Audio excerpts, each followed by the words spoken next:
I mean, we talk about it a lot, like visualization. I don't know if you would use that terminology, but like we like really believe in almost like the smells, of when you're stood on that stage.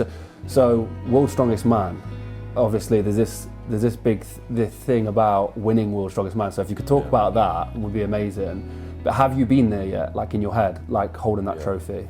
Yeah, so I mean, it's a strange one, you know. Like my initial goal. Another thing with goals, obviously, you might have the ultimate goal, but you have to break them down into shorter, more achievable goals, short term. Otherwise, you'll always be fantasising about the end goal and not actually focus on the climbing the ladder to get to that goal. You know, if you just dream about reaching the stars but don't focus on building the rocket ship, then you're never going to get there. So have you, in your head, have you held the trophy yet? Have you been to that place yet? Yes, yeah. So in my head, I've seen myself on top of that podium. And you know, I've seen holding that massive trophy, etc., and everyone kind of looking at you and stuff. And I've seen that in my mind, and it's just kind of now climbing the ladder to actually achieve that. Visualize your goals. You know, like as a businessman, if you want to own the biggest, if you want to own a whole street of stuff, you know, you should always visualize. You know, I always said I want to open a gym, you know, as well, and I visualized driving past places and be like, I want to own that as a gym, you know, and when it actually happens, you're like, this is cool. So yeah, I think you should always kind of visualize things in your life.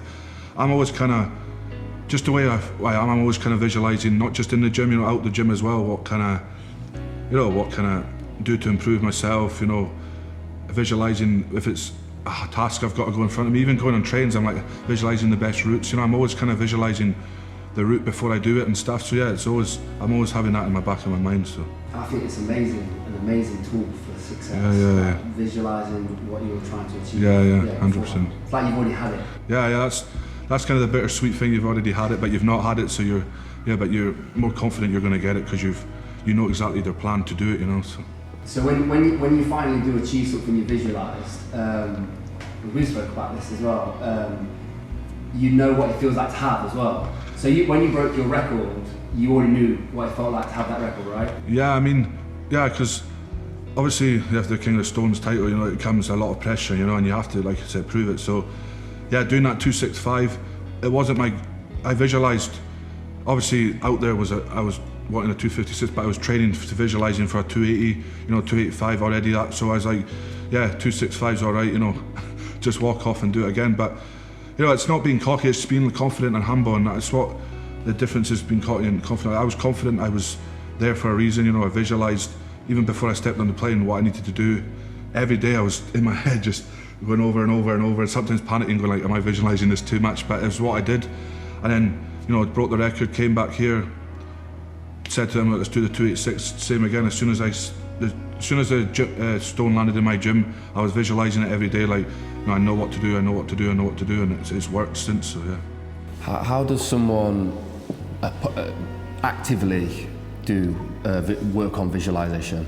How would an everyday person? You start visualizing, you start thinking about, I mean, thing is, look, if I want to pass an exam, a lot of people, the way we're wired, and this comes down to evolution because we're always looking for the negatives. We all know that once you create an idea in your head, we always look for things that are going to go wrong.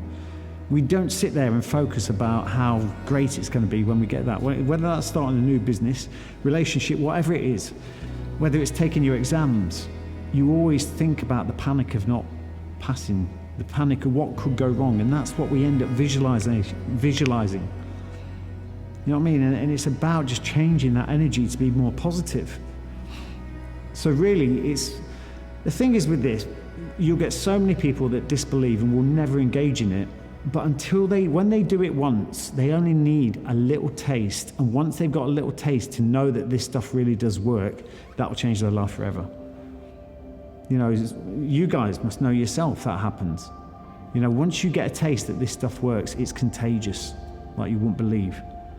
And that, you know, I could tell people, me and my partner, my fiance, Laura, we could tell people stories that no one would believe us. No one would believe a word. You know, they're coincidences, if you want to call them that. They're not coincidences. Once you've got yourself lined up spiritually, once you've created that bandwidth that is way away from fear, because fear doesn't allow for creativity, the opportunities are already there. Everything's already lined up. A lot of people say in life that oh, well, you know, I can't wait for the opportunities to line up. They're already there. It's you that's got to line yourself up.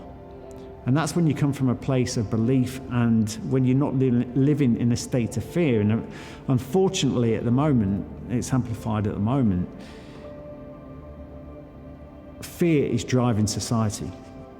Through the news, through everything, through the current COVID pandemic, fear is driving society because that's the only way you can control a society.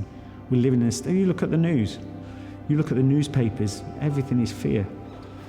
But once you disengage from that, I mean, I don't read any newspapers, I don't watch the news, I don't watch TV.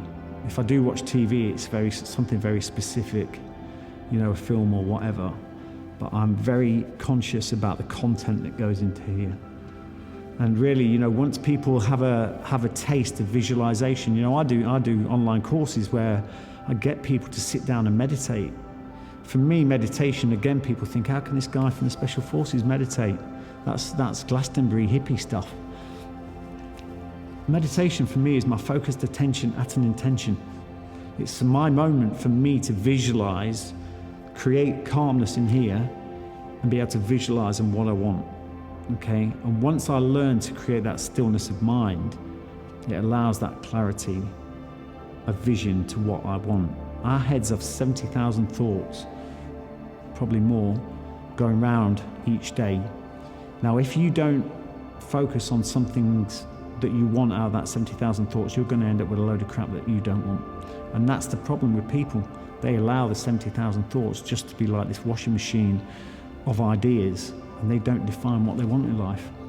So that's why they're basically just bouncing like a pinball from side to side, not knowing where they're going, and that's being decided for them. But it's just about creating clear vision and intent for what you want. And that, for me, you know, is such an important process, and which came years later. That morning routine for me is a life changer. You know, it's where I set myself up for each and every day, and I dominate each and every day.